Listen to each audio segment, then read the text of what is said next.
अयोध्या में राम मंदिर के मुख्य पुजारी आचार्य सत्येंद्र दास का बुधवार को निधन हो गया। वो लखनऊ के पीजीआई में इलाज के दौरान अंतिम सांस ली। 3 फरवरी को ब्रेन हैमरेज के बाद से उनका इलाज जारी था। सत्येंद्र दास 20 साल की उम्र से ही राम मंदिर में पूजा अर्चना कर रहे थे और 6 दिसंबर 1992 को बाबरी मस्जिद के विध्वंस के समय भी वो रामलला के पुजारी थे।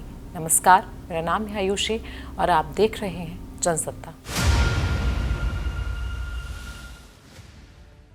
सत्येंद्र दास का जन्म 20 मई 1940 को संत कबीर नगर जिले में हुआ था, जो अयोध्या से करीब 98 किलोमीटर दूर है। वो बचपन से ही भक्ति भावना से प्रेरित थे और उनके पिता अभिराम दास जी के आश्रम में जाते थे और सत्येंद्र दास भी वहीं पर आने लगे। 1992 में बाबरी विध्वंस के दौरान एक किस्सा हुआ जो आज तक प्रचलित है, जिसमें सत्येंद्र दास के पास से रामलला की मूर्तियां गायब हो गई थी।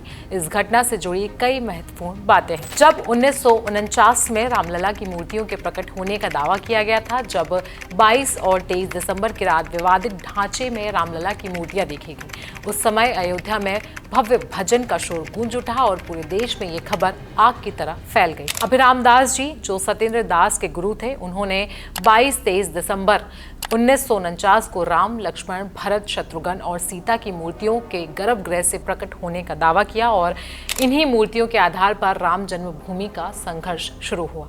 सत्येंद्र दास इन मूर्तियों के प्रकट होने और अभिराम दास जी की सेवा से बहुत प्रभावित हुए और उन्होंने संन्यास लेने का फैसला किया। सत्येंद्र दास ने 1998 में घर छोड़ दिया और संन्यास ले लिया।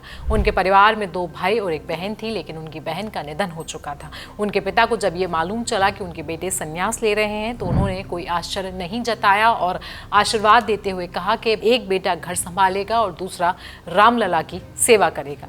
इसके बाद 29 दिसंबर 1949 को पुलिस ने मस्जिद में मूर्तियां रखने का मुकदमा दर्ज किया और विवाद बढ़ने पर 1949 के अंत में उस स्थल पर ताला लगा दिया गया। 1986 में फिर से इसे खोला गया और 1992 तक रामलला की मूर्तियां वहीं स्थापित रहीं, लेकिन बाबरी विध्वंस के दौरान रामलला की मूर्ति गायब हो गई। हालांकि ये मूर्ति 1949 में रखी गई मूर्ति नहीं, बल्कि कार सेवकों द्वारा रखी गई अस्थायी मूर्ति थी। वरिष्ठ पत्रकार हेमंत शर्मा ने अपनी किताब युद्ध में अयोध्या में लिखा है कि 6 दिसंबर 1992 को कार सेवकों ने बाबरी ढांचे को तोड़ना शुरू किया और उसी समय रामलला की मूर्तियां गायब हो गई। उस समय अयोध्या में कर्फ्यू लगा हुआ था और दुकानें बंद थी। राजा अयोध्या ने अपनी दादी के घर से रामलला की मूर्तियां भेजी, जो बाद में विवादित स्थल पर रख दी गई। इस घटना के बाद प्रधानमंत्री नरसिंह राव ने कैबिनेट मीटिंग बुलाकर मुख्यमंत्री कल्याण सिंह को बर्खास्त करने का निर्णय लिया। मालूम हो कि सत्येंद्र दास का जन्म एक धार्मिक परिवार में हुआ था और वो बचपन से ही वेद शास्त्रों में पारंगत थे। उनके गुरु महंत अभिराम दास ने उन्हें पुजारी बनने के लिए प्रेरित किया। उन्होंने 1976 में संस्कृत विद्यालय से आचार्य की डिग्री प्राप्त की और सहायक अध्यापक के रूप में नौकरी की शुरुआत की। हालांकि राम जन्मभूमि से उनका जुड़ाव हमेशा से बना रहा और 1992 में उन्हें राम जन्मभूमि का मुख्य पुजारी नियुक्त किया गया। सत्येंद्र दास ने 1 मार्च 1992 को मुख्य पुजारी के रूप में अपना कार्यभार संभाला और उस दौरान उन्होंने 4 सहायक पुजारी भी नियुक्त किए थे। उन्हें इस पद के लिए उस समय 100 रुपये प्रतिमाह वेतन मिलता था और फिर 2018 तक आते आते उनका वेतन 12,000 रुपये प्रति महीना हो गया और लेकिन फिर 2019 में अयोध्या के कमिश्नर के निर्देश पर उनका वेतन 13,000 रुपये हर महीने कर दिया गया।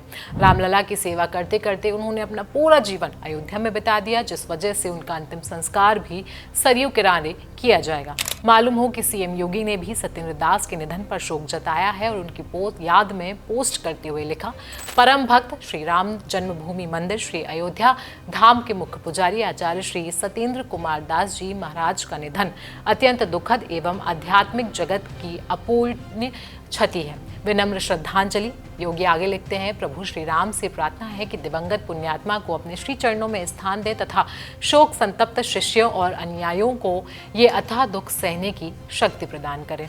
22 जनवरी 2024 को रामलला की प्राण प्रतिष्ठा के बाद पुजारियों की जिम्मेदारियां बढ़ा दी गई और सत्येंद्र दास को मुख्य पुजारी के रूप में बनाए रखा गया था। तो सत्येंद्र दास जी से जुड़ा ये किस्सा आपको कैसा लगा, हमें कमेंट सेक्शन में जरूर बताएं। साथ ही साथ देश दुनिया की बाकी खबरों के लिए आप बने रहें जनसत्ता के साथ।